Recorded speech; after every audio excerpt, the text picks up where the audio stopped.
So if you have a question, please feel free to raise your hand and ask the question when we're talking about it. Because most of the time people forget, right? You're like, oh, dang, I done forgot what I was going to say. So rather than have you forget an important question, just go ahead and raise your hand, all right? Because this is a conversation between us, right? So think about it. Back in the day, or for me, talking to my mom and my grandmother at the kitchen table, that was a great conversation. I learned a lot. I learned how to make macaroni and cheese, right? That's what I did. I learned that. I got it, don't I, baby? Okay. All right. So I've been doing this for a very long time. And as we go through this, I'm going to talk about me and my family. Don't worry about it. We already discussed it. So he understands. All right. So I'll be talking to you about my husband and my kids and how we got through credit and debt. Are we good with that? Yeah. All right. So first off, in our community, there is a huge gap in education when it comes to finance, right? And that gap is because we have never really been taught how to manage our money effectively and correctly. And a lot of that has to do with understanding what is happening, right? And the biggest misconception is between credit and debt. They work together. Sometimes they pile it on you, right? So we're going to talk about how debt and credit work together and how you guys can work through it. Are we good with that? Good. All right. So let's go to the first slide. All right. So these are the things that we're going to be talking about today. So we're going to say, what is debt? What is credit? Because most people think they are the same thing. Credit is a vehicle, debt is the money part. All right? Then, how do I use that? A lot of people get kind of mixed up on how to use that effectively, and that's how we end up with more credit cards than we really need. Forms of credit. There are a lot of forms of credit, and we're going to talk through those. What is a good use of credit? How can we use that wisely? How to pay it off? And then finally, credit reports and credit scores. Everything that I just mentioned goes in one by one, and they all end up on your credit report, and it ends in a credit score. All right? So first, the next slide, please. All right, debt, that's the money part. That's how much you owe. All right, that's not the credit part. The debt is the amount that you owe. So if you have a credit card and you owe $500, the $500 is the debt. Okay? Does everybody understand that? That the money part is the debt. Next. Now, this is where a lot of people get lost, and we get lost in all the words. Credit is the vehicle that we use, all right? So that is an agreement. So how many people have gone to their mailbox, opened it up, and somebody from some bank done got your name, right? And they give you this contract with sign here, all your other information is in there. You're like, oh, you don't know me, right? You got that. And then there's this other piece of paper in there that has a whole bunch of little bitty words. And at that point in time, you think about when you were at the DD, did I pass that test? I know I did. Because at that time, I'm like, ugh, okay. And a lot of people, what do? We throw that away, right? But sometimes, in lean times, they offer us that right amount, right? They offer you the right amount, and against your better judgment, you go ahead and you submit it, right? And there's a lot of things in that agreement that a lot of people do not read nor understand, all right? What do we say? Devil's in the details. Right. Devil's in the details. I am the first one that goes to a contract. All the words that I can see, no problem. I don't even look at that. I go to the words that I really can't see. Right. That's where all the important information is. All right. So in there, we have a thing called an APR, right? The APR is basically how much interest they're going to draw from whenever you borrow. That is very important because right underneath that box, they'll say if you miss a payment, right?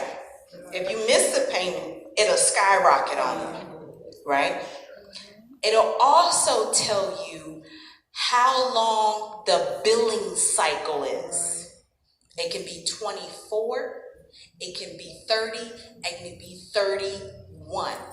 All of those numbers are very important to you in your pocket. Okay? Because the interest will not start until after one billing cycle. So if you know that the billing cycle is 24 days, if you don't want to pay any interest, what do we got to do? Pay it off in 24 days. All right? That's why those two dates work together. Then we have that notification that says, hey, if you can't make a payment on your minimum payment date, that's important, right? If you can't make your minimum payment on that date, we're going to skyrocket your interest rate. All right?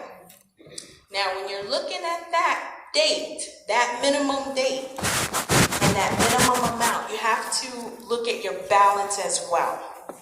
Because right there, they're going to tell you how much is going to go onto your balance. So let's say you borrowed $500. $500. Your minimum payment is $25. Your interest is 20%. Or let's say, because I've been doing this for a while, 14%. On average, I'll see about 14 to 17%. All right? So of that $500 and that $25 payment, let's say about $950 is going to go to interest. All right? So all those little details are in there. Those are the numbers that we need to be aware of to help you pay it off. And I like to say, pay with no interest. Right. All right? Pay with no interest. Now, when we're looking at that too, the contract is between you and the creditor. So you and Macy's, or you and Wells Fargo, or you and whoever. That's who you're doing a contract with, and your contract is for this amount, whatever you use, and to pay it on this date. Are we good so far? That is very important, definitely when we get to the credit report, right? Because a lot of that information is going to be on your credit report and how to decipher things. We're going to talk about that. Do I have any questions so far?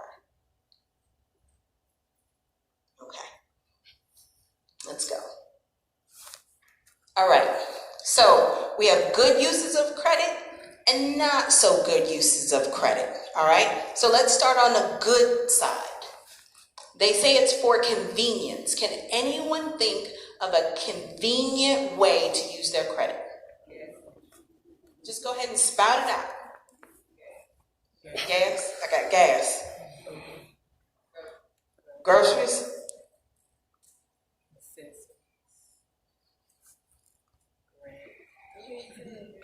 I can't hear you, ma'am. Rent, car note. Car note? Okay. All right. When we are talking about convenience, we're not really talking about that type of convenient. We're not talking about gas convenient. We're talking about I'm trying to get the best price for something convenient. Okay? So let's say you wanted to go on vacation. You want to go on a cruise. Everybody been on a cruise? No. My parents have been on the cruise. I ain't been on a cruise unless you call the Navy cruising around the ocean a cruise. But when my parents told me they was cruising, they was eating and dancing. I don't remember that. Do you remember that? You don't remember that either. I just remember working real hard. So, I'm sorry. I'm just thinking about my parents. They don't dance very well. But let's say you wanted to go on a cruise and you've been trying to plan for it, and the tickets are regular $7.99. But for Memorial Day weekend, they down to $3.99. That's a deal. That is the convenience. Okay? So emergencies. We've all had emergencies in our family. All right? So even though me and my husband love Texas to death, our family is in Jersey and Philly. So if something happens, we need to go ahead and get on the plane and go home. Right? I need to take care of my mom.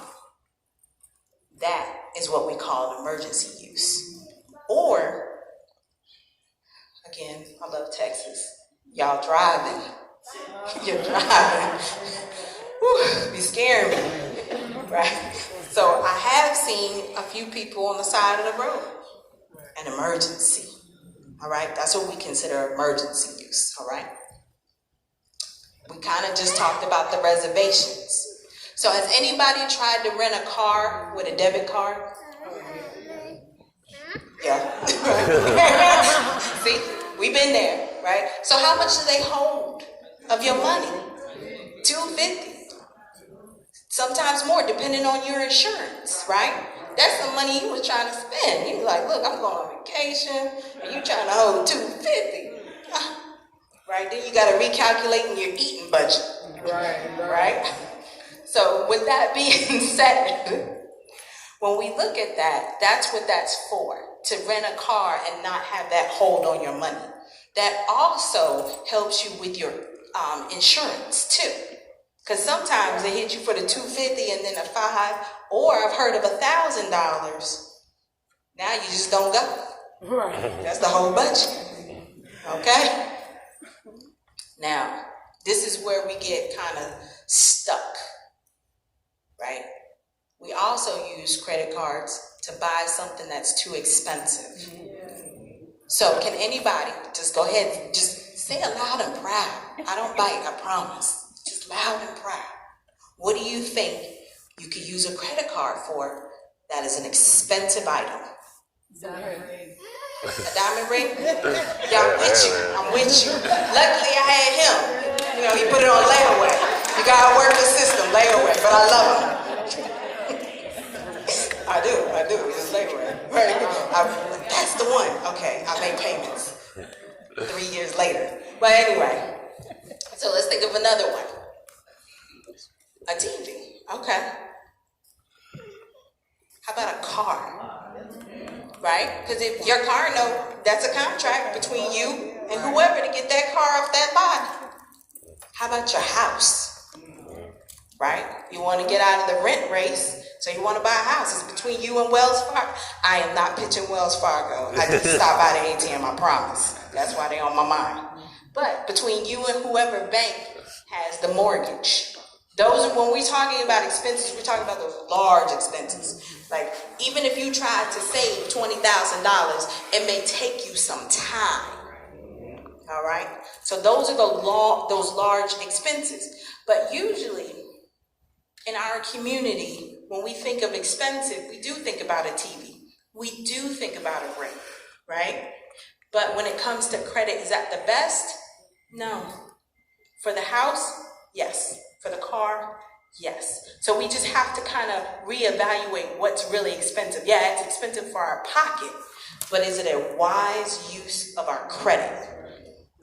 All right? That's why we have it in red and caution, right? And it's to take advantage of free, right? I want you to think back to the mailbox when you made that trip, right? And you got them credit cards. How many people, with your hand raised, whatever hand you want, got the 0%?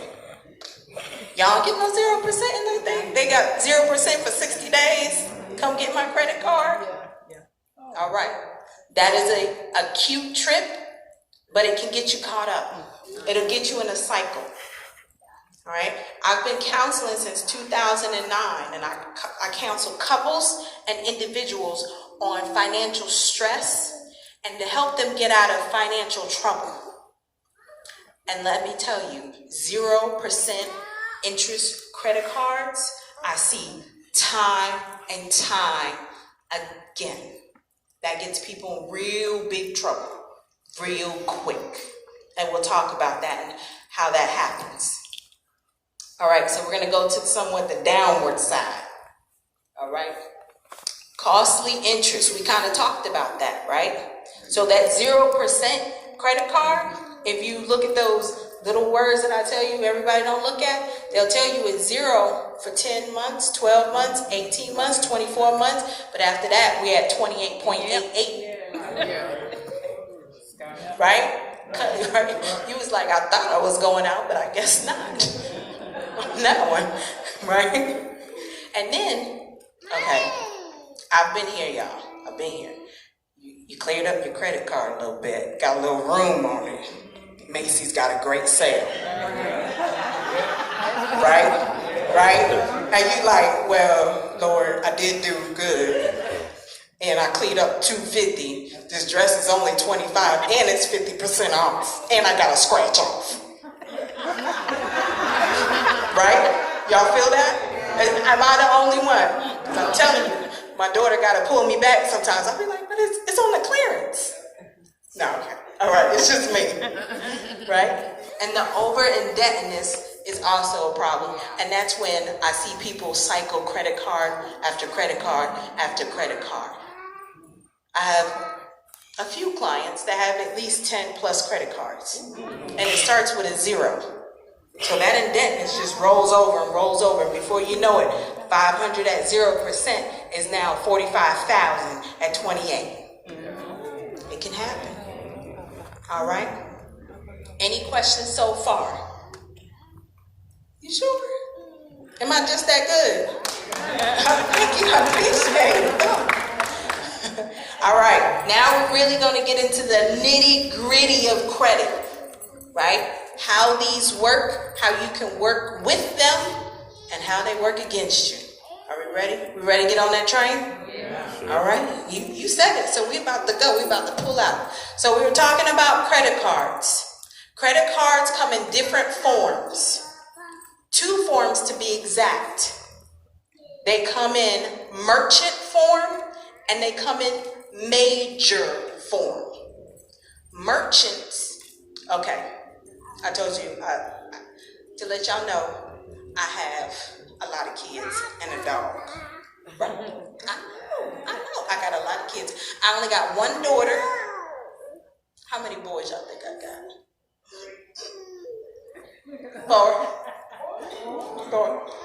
4 boys, 1 girl. I like her a lot better than everybody else. Okay, so we got the merchant card and the major card. Your merchant cards are the ones that you get from the department stores, right? So have you ever been in Old Navy? I've been in Old Navy. And you come up there on a good sale and they be like, hey, for 20% off, we got this great credit card for you. That is a trap. Right.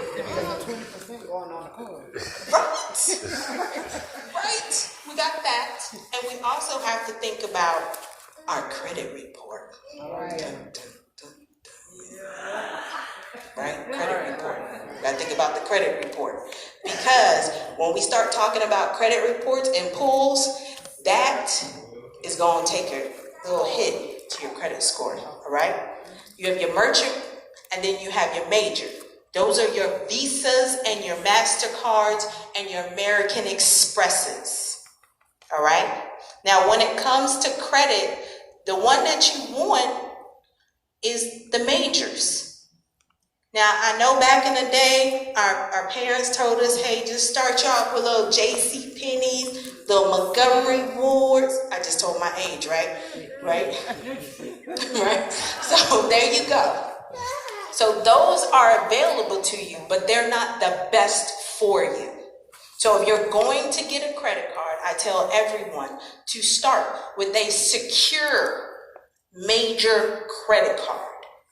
This, number 1, if you got a Macy's credit card, where else are you going to use it? Right? Nowhere.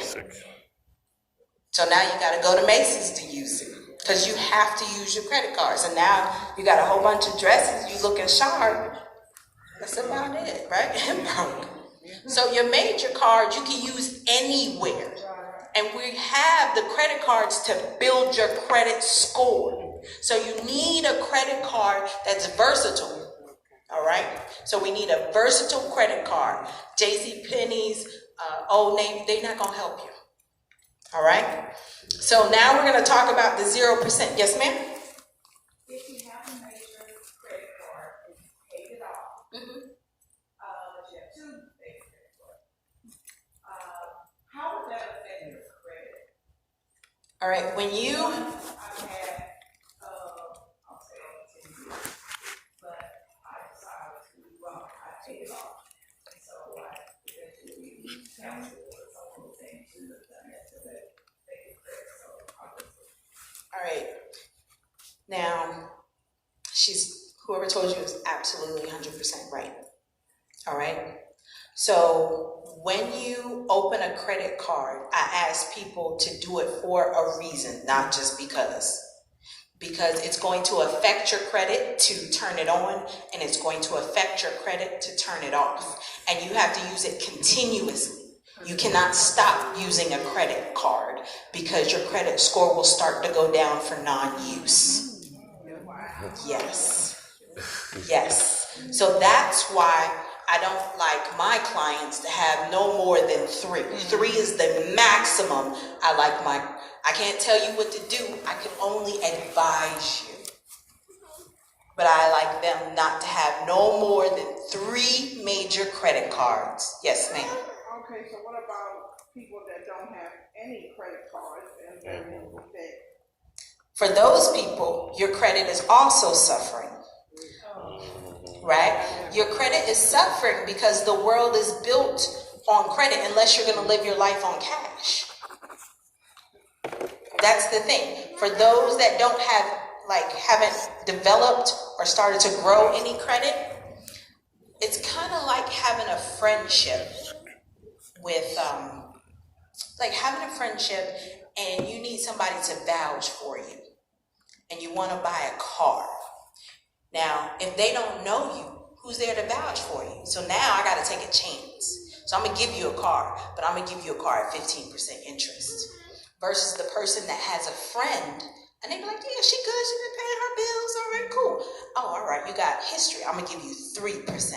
We got the same car, but you're going to end up paying maybe $15,000 more than what the car is worth because you don't have any credit.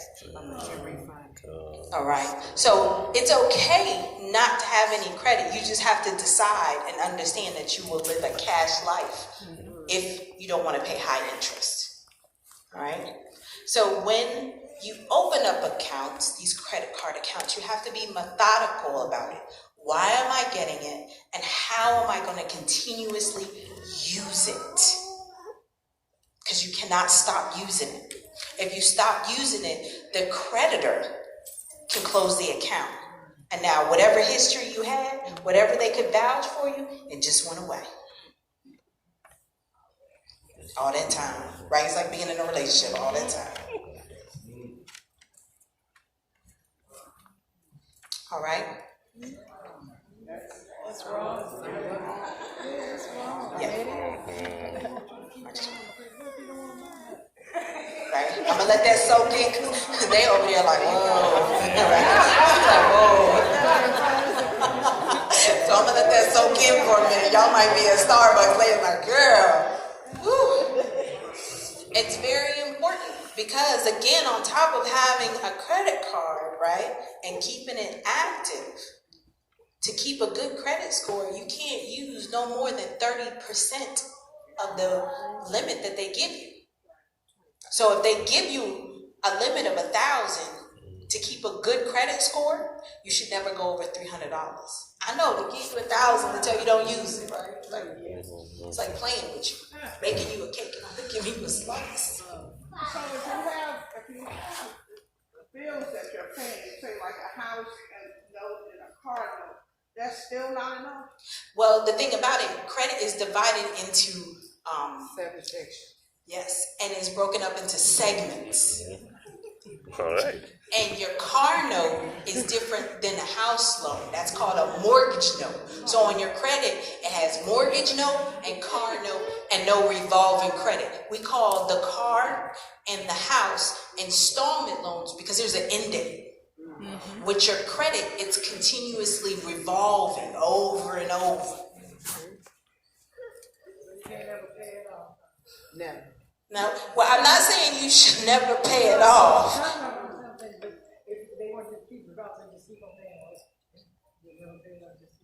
Keep going, keep going. But again, remember the 30% rule. If we want to keep good credit, it's 30%. So if they give you a max of 1,000, you can only use 300.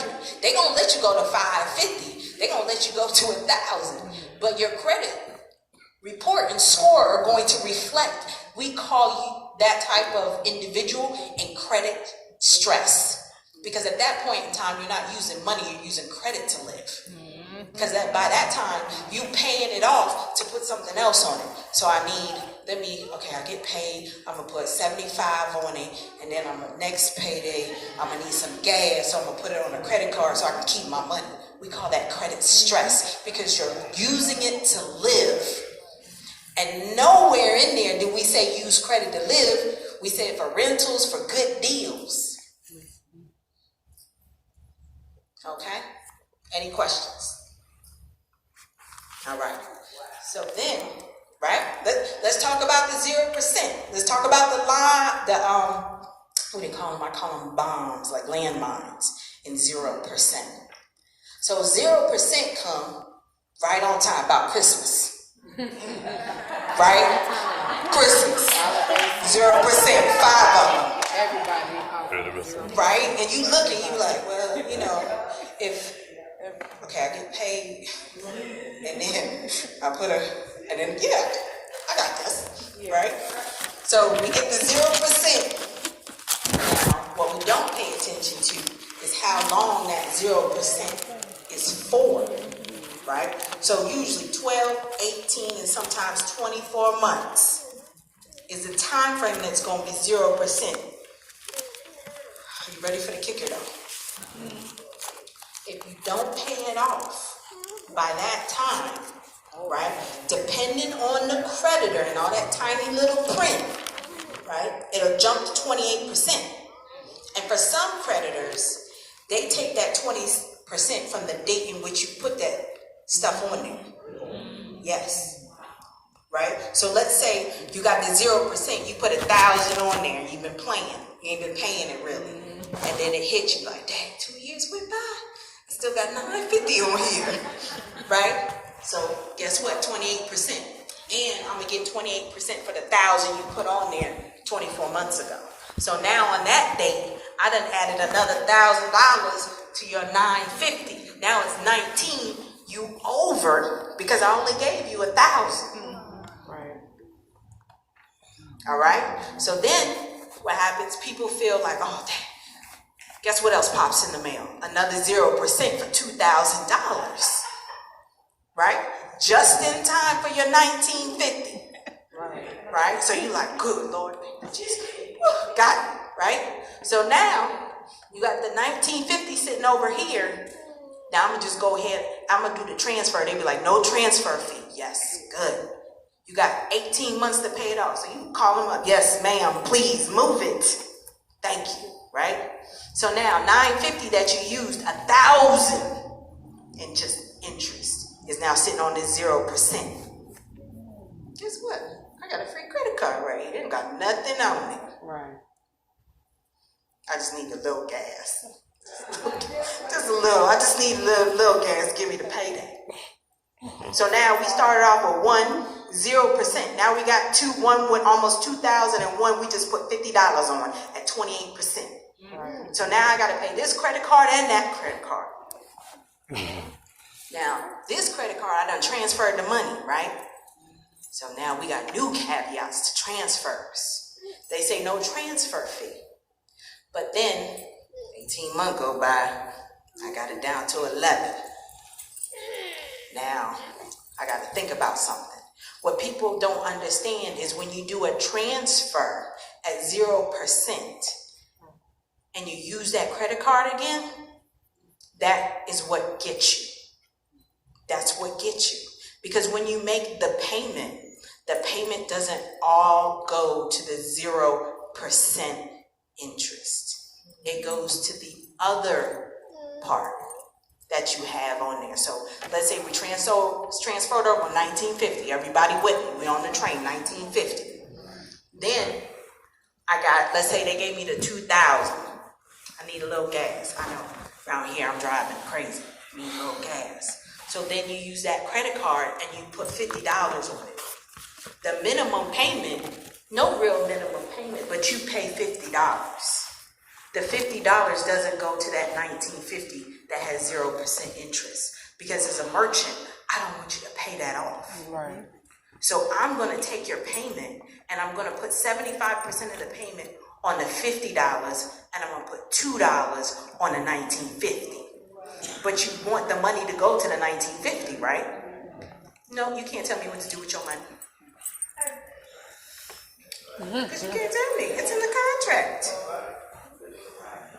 You can't tell me what to do with a payment. What you want to say? What you want to do?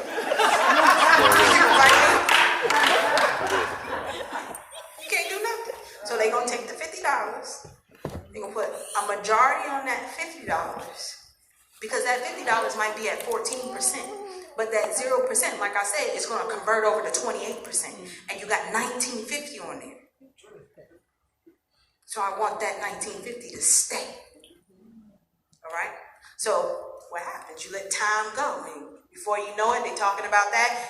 And the 0% ends up in the mailbox again. I just roll it over. And then I roll whatever I use in the other car all over there. So now what started off at $950 can be like $3,000 or $4,000. And a lot of it interest. All right? So before I leave credit cards, do I have any questions? Yes, ma'am. You said get a secure card if you don't have them. Yes. Yes. A secure credit card to start off instead of a merchant card. Because the thing about it is, once you open a credit card, you have to continuously use it.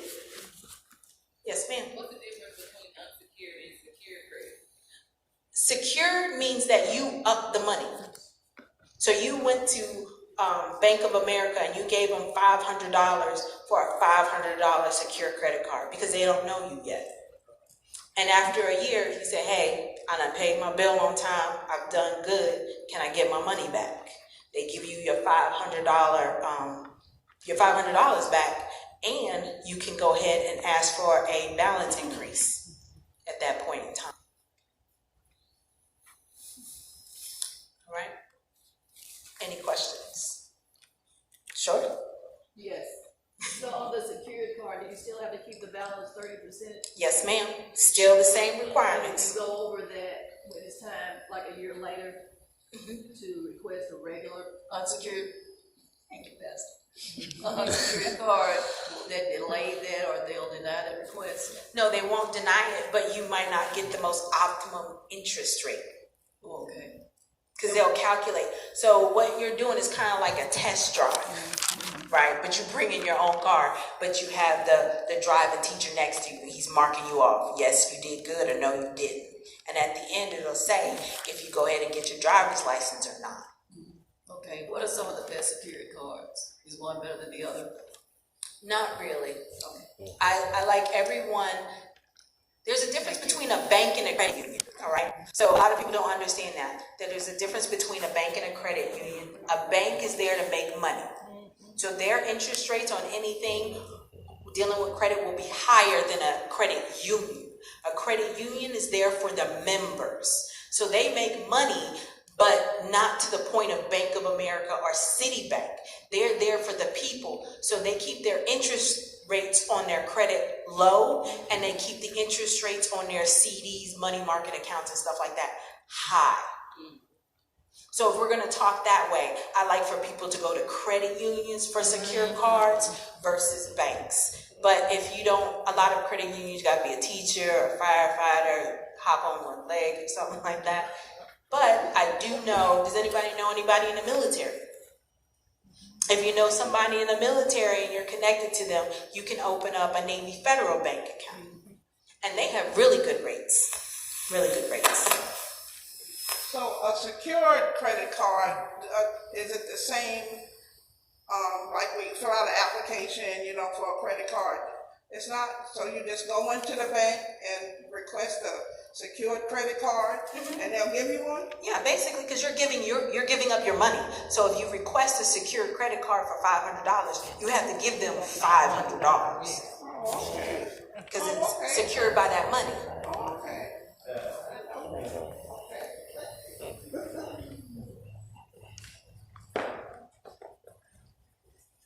Okay, the train is about to pull off. All right, okay, cool. Right, so now we're gonna go to consolidation loans versus personal loans. All right, so the difference in those are the consolidation is you're consolidating a whole bunch of something, whatever it is. I need a whole bunch of something paid off tomorrow. All right, and what happens is when you go into apply, they're gonna